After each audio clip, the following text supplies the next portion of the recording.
តក់ស្លុតនាំឲ្យកើតមិច្ឆាទិដ្ឋិផ្សេងផ្សេងការយល់ខុសផ្សេងផ្សេងកើតឡើងត្រូវតែកើតឡើងណានិយាយថ្ងៃនេះអាត្មារៀងទាញគំនិតញាតិញោមឲ្យមានសមាធិបន្តិចឲ្យពិចារណាបន្តិចរបៀបពន្យល់បែបទស្សនៈនឹងឲ្យបានច្រើនបន្តិច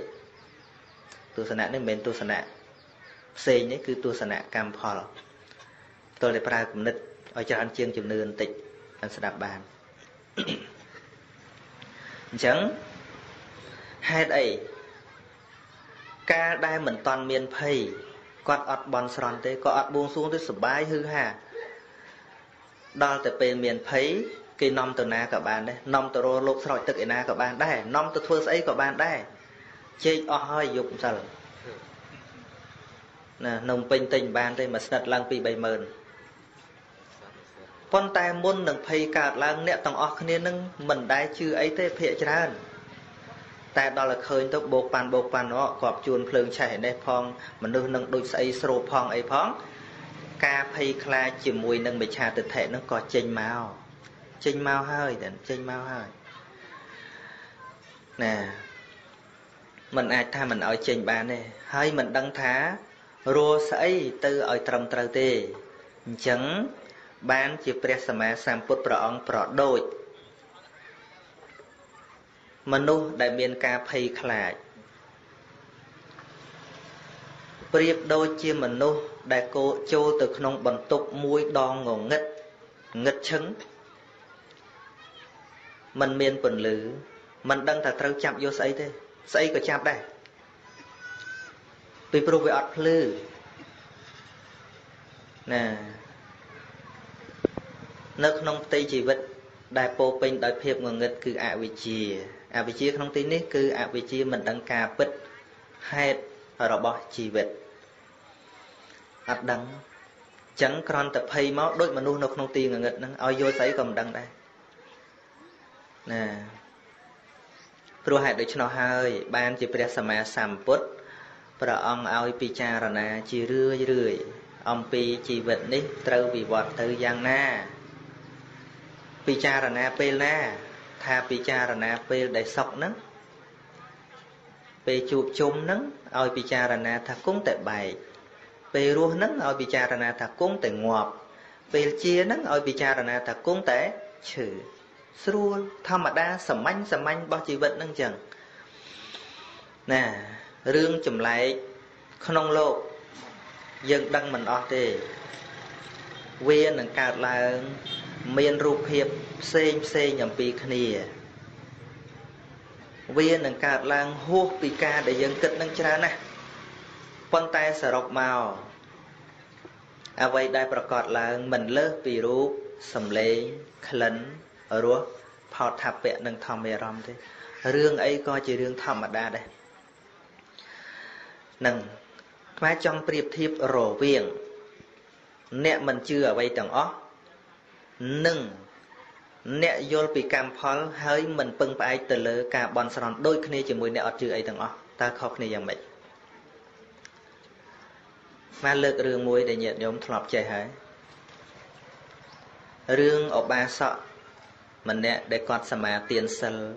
ហើយធ្វើដំណើរទៅតាមសំពៅជាមួយនឹងអ្នកសំពៅច្រើនរយទៀតខណៈពេលនោះសំពៅក៏បែកធ្លាយអ្នកប្រមាណរយទៀតនោះនៅលើសំពៅហ្នឹងពីមុនអត់ដែលស្ដាប់ធัวទេហើយក៏មិនដែលជឿបន់បាបដែរហើយក៏ជាមនុស្សមិនសូវមានការបន់ស្រន់ដែរនៅពេលដែលសំពៅលិចផ្អើលទូទាំងសំពៅថាសំពៅធ្លុះហើយ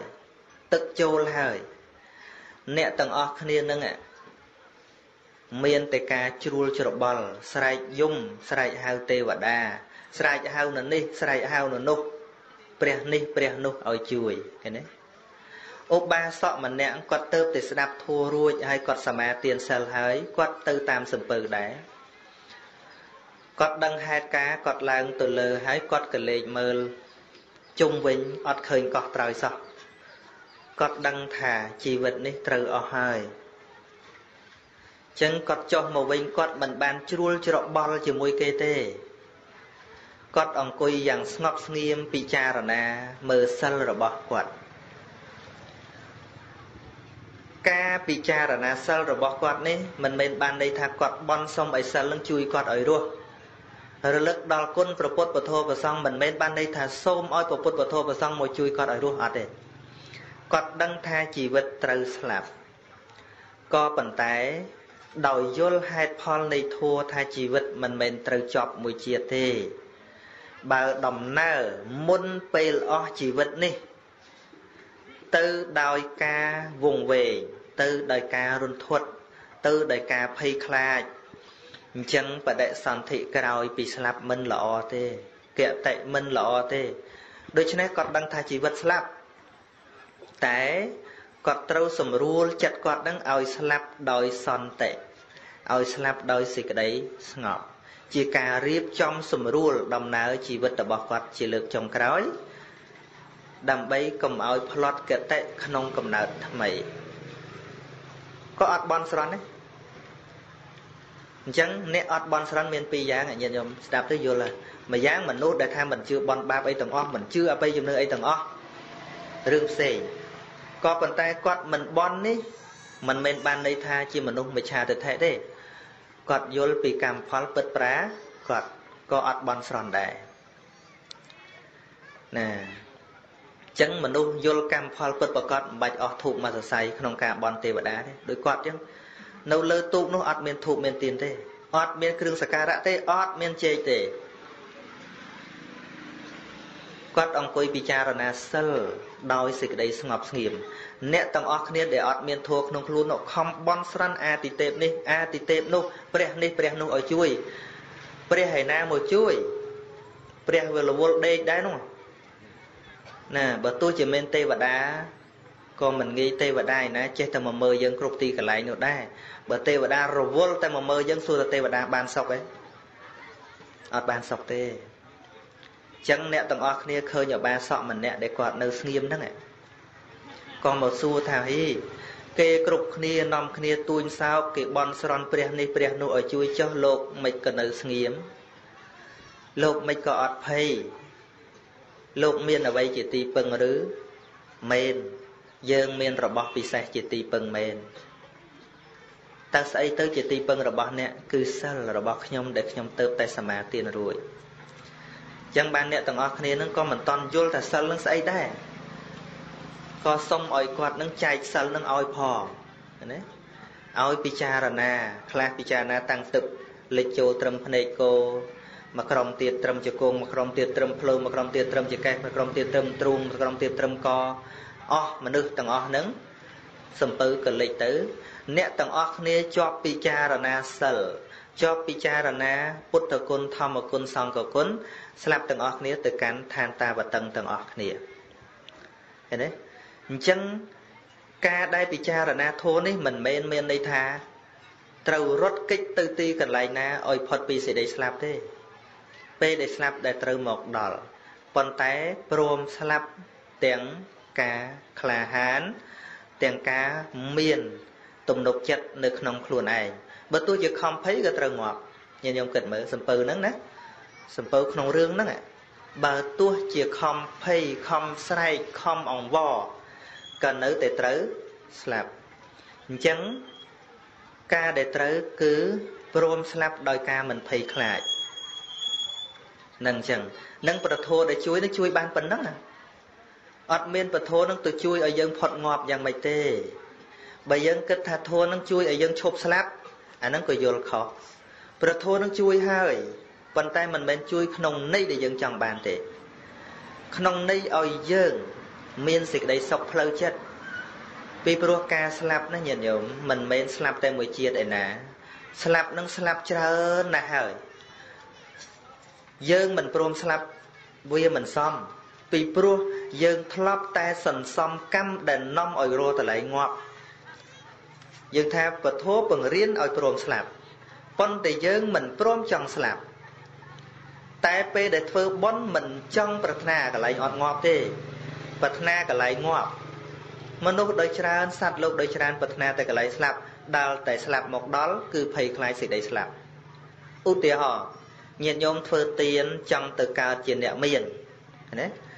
សូមកើតជាតិក្រោយឲ្យខ្លាយជាអ្នកមាន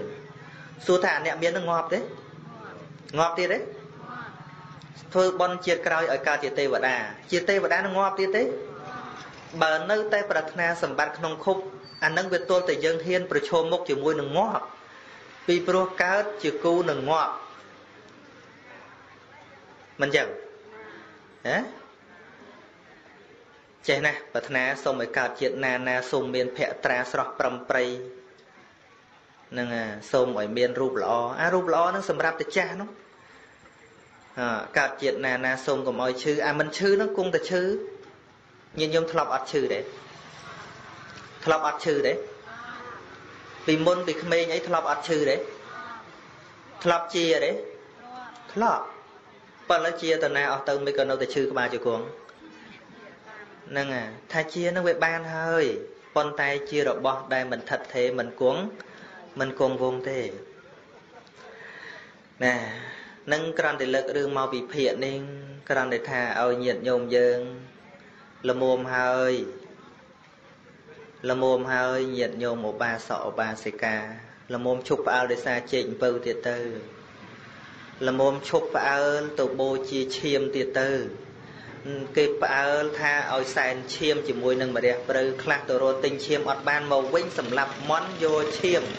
យកទៅបូជាឃើញទេសម្រាប់មន់សម្រាប់ជ្រូកដោយខ្លួនឯងយកឈាមទៅបូជាចង់សុខខ្លួនឯងឲ្យផ្ដាច់ផ្ដិលជីវិតអ្នកដទៃល្ងងឬក៏ចេះល្ងងឬក៏ឆ្លាតឃើញទេប៉ុន្តែពេលអត់ភ័យប្រមូលស្ដាប់ធัวមើលងើយធัวស្អីបាបចោចអីឃើញទេចេញមកសិនអញ្ចឹងអីណោតជូរនេះបានវាស្ពិលមុខស្រួលហ្នឹងអញ្ចឹងមិនតាន់មានភ័យទេដែលនិយាយនឹងនោះតែតែមានភ័យហើយឈប់ហ៊ាននិយាយអញ្ចឹងឯងពិតជាទៅដើមទិញចេកហើយតែមានភ័យហើយពិតជាទៅដើមទិញសណ្ដែកចុះឆ្នាំណានោះគេថាផ្ដាសាយបាក់សីបើមិនស៊ីសណ្ដែកទេសណ្ដែកឡើង1គីឡូដឹងប្រមាណម៉ឺនហើយសិតតែអ្នកអត់ជឿបនបាបពិតប្រកបនឹងឯងទៅទិញនោះអ្នកដែលគេជឿបនបាបពិតប្រកបគេមិនទៅធ្វើអញ្ចឹងទេយកម្សិលអីហ្នឹងផ្ដាំខ្លះគេផ្អើលថាណាដេកមុនម៉ោង12គេយកអញ្ចឹងអាត្មាសឹងម៉ោងមកដណ្ដប់មិនឃើញយកទៅណាឥឡូវអាត្មាគ្រាន់តែសំដែងនេះគ្រាន់តែជួយរំលឹកញាតិញោមថារឿងវាកើតគប់ជួនយ៉ាងនេះជួនឆក់ឱកាសច្រើនណាស់តែប៉ុណ្ណេះអ្នកស្រោចទឹកដាច់អូម៉ែទៀតហើយអ្នកខ្សែកថាពិតជាដាច់របតបធោទៀតហើយមានអ្នកថាយ៉ាងនេះគេនឹងយកម្ដេះទៀតគេនឹងយកប៉ុណ្ណោះទៀតសួរថាបើដឹងមុនអញ្ចឹងមិនក៏មិនប្រាប់មុនថ្ងៃ22ឲ្យហើយទៅអ្នកបកែនោះមិនបានដល់តែគេមានភ័យឲ្យបង្អើលបដ ாய் ញាតិញោមគិតណាពុទ្ធបរិស័ទត្រូវតែជាអ្នកឆ្លាត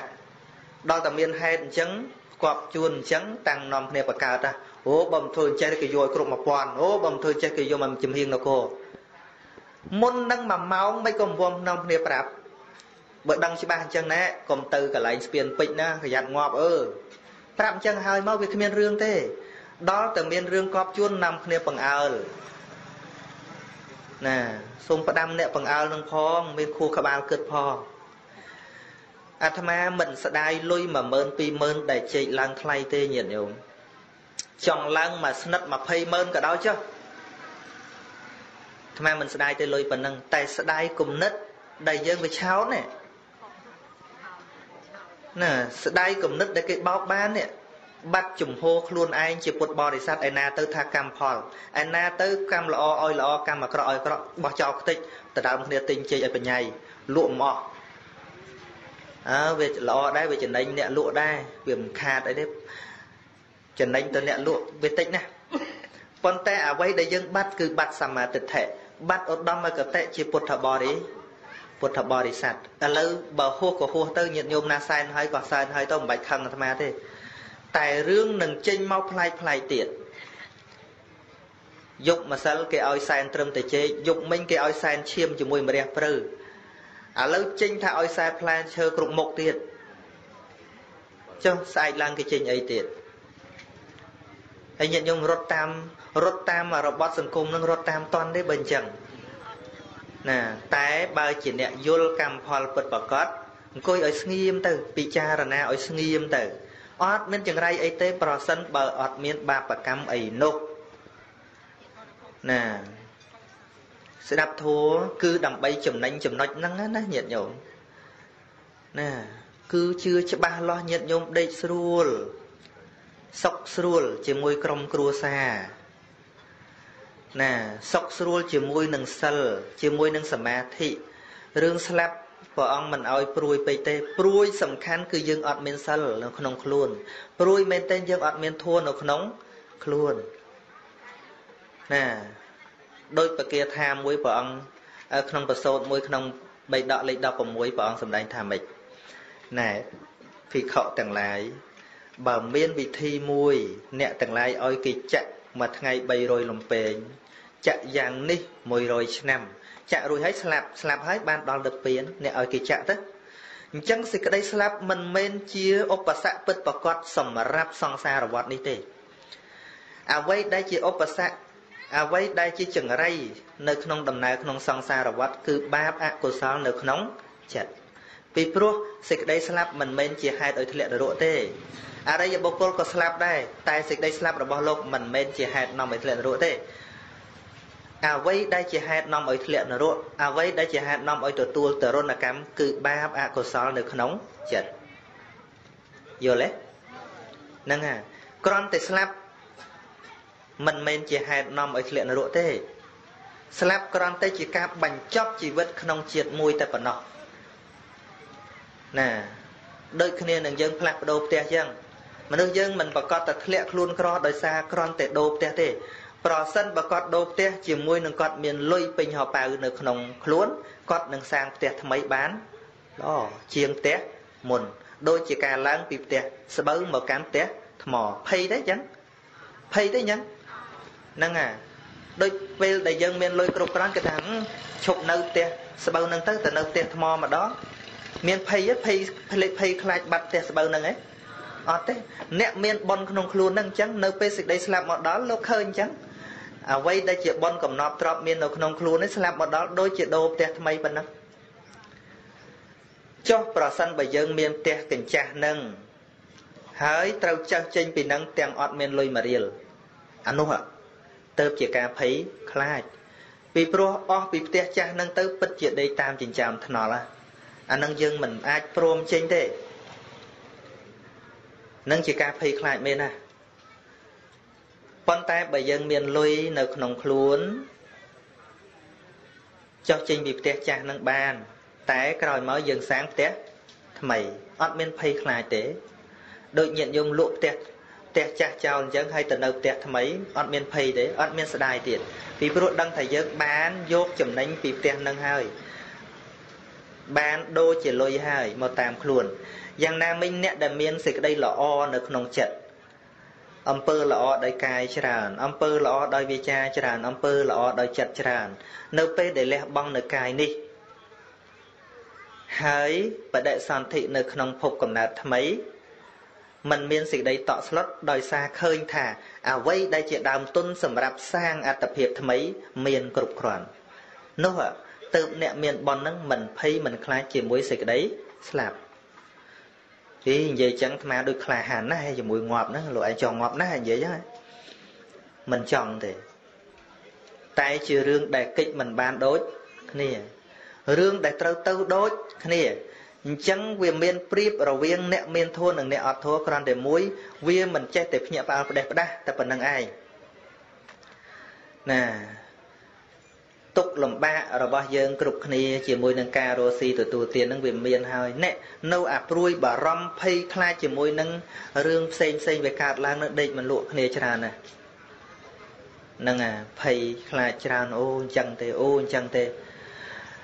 ភាគច្រើននឹងអញ្ចឹងទៅដូច្នេះពុទ្ធបរិស័ទយើងប្រសិនបើយល់ដឹងជាមួយនឹងពួកអរុក្ខអរិយទេវតាអីគ្រាន់តែជាការផ្សាយមេត្តាជាកិច្ចរបស់ពុទ្ធបរិស័ទមិនបាច់ដាក់ជេរទេ មិនដាក់ស្អីទេមិនបានជាអាត្មាថាអញ្ចឹងនៅក្នុងប្រសូតករណីយមេត្តសូត្រភិក្ខុប្រមាណ30អង្គលោកទៅចម្រើនធัวលោកបែកគ្នាដើមឈើមួយអង្គដើមឈើមួយអង្គគង់ក្រោមដើមឈើហ្នឹង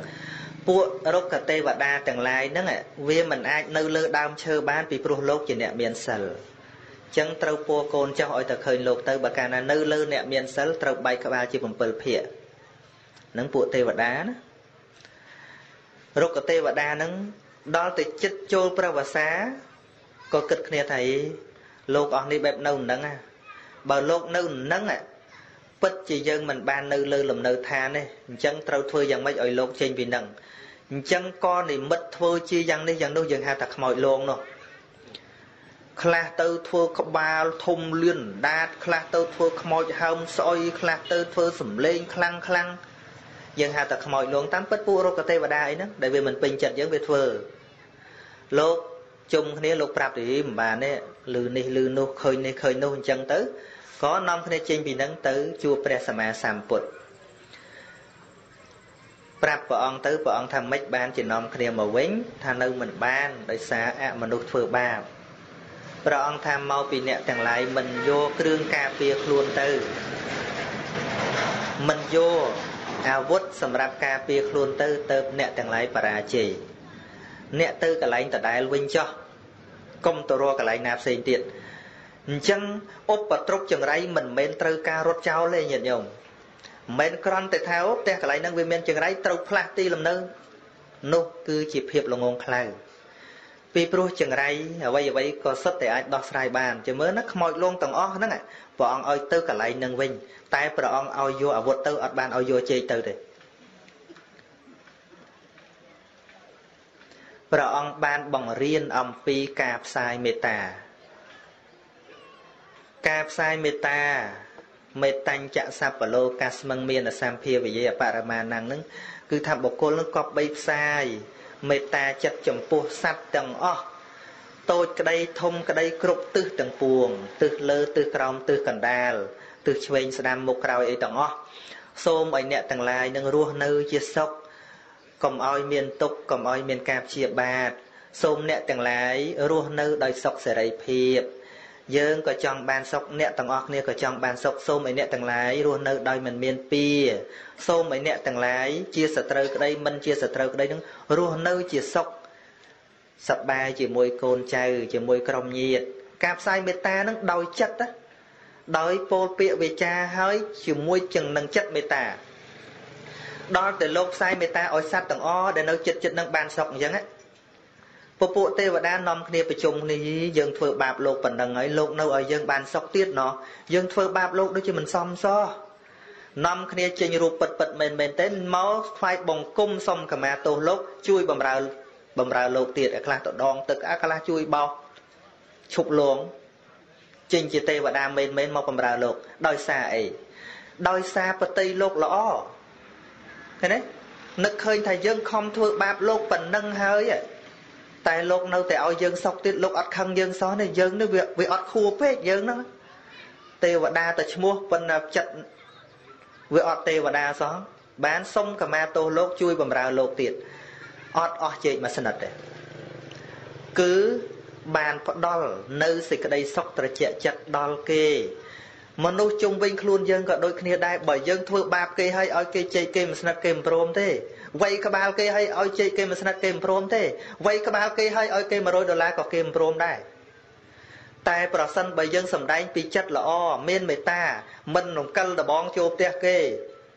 រស់នៅដោយសេរីភាពមិនបៀតបៀនគេញញឹមដាក់គេរាប់អានគេឈឺចេះជួយទុកធរៈអ្នកចិត្តខាងស្រឡាញ់យើងអត់អាហ្នឹងនិយាយពីមនុស្សមែនទេណា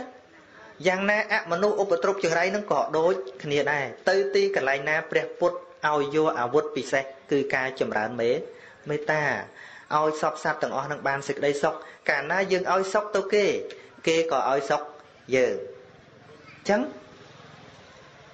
យល់ហើយបើយល់អីទេស្អីទៀតហ្នឹងរឿងគេកុហកនឹងច្រើនណាស់ញាតិញោមអាត្មាលើកឲ្យស្ដាប់តិចចុះឲ្យតែមានរឿងអីហ្នឹង ច្បោកច្បល់កាលដែលអាត្មាទៅបង្រៀននៅខេត្តតាកែវគេចេញលិខិតពីភ្នំកូលែនមកអីសីចេញពីភ្នំកូលែនគេថាពេលយប់បើនរណាគោះទ្វារហៅកុំបើកទ្វារអានឹងខ្មោចមកយកប្រលឹងទេហើយគេផ្ញើមកវត្តមួយឲ្យលោកជួយផ្សព្វផ្សាយផងហើយគេផ្ញើមកវត្តអាត្មាហ្នឹងចំអាត្មាមកដល់អាត្មាបិទអាត្មាអត់ឲ្យញាតិញោមដឹងទេបងខ្លួនឯងរៀងភ័យតិចដែរកាលនោះណាគាត់ជួនយប់ហ្នឹងខែភ្លឺគ្រូមួយអង្គទៀតទៅបរិញ្ញាវាមានគ្រូពីរអង្គគ្រូមួយអង្គទៀតលោកឈឺលោកខ្យល់លោកមកគោះទ្វារគាត់អាត្មាហ្នឹងហើយគាត់អាត្មាសង់នៅកន្លែងព្រៃខ្មោចធ្វើក្លាហាននោះទៅតែបានទទួលលិខិតហ្នឹងស្រាប់តែមានអ្នកគោះទ្វារយប់ហ្នឹងហើយគេថាខ្មោចនឹងនិមិត្តធ្វើជាអ្នកស្គាល់ខ្លះអ្នកមិនស្គាល់ខ្លះជួនកាលធ្វើអ្នកស្គាល់ទៀតតែហ៊ានបើកទ្វារវាយកព្រលឹងហើយអាត្មាវាសង្ស័យដែរវាគោះតុកហៅឈ្មោះចំអញ្ចឹង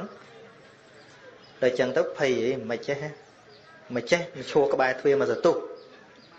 មិនចេះពួកគេហាមក្នុងកណ្ដាស់នឹងទៀតបើអ្នកណាមិនជឿនៅនឹងឲ្យត្រូវជួបមុនគេ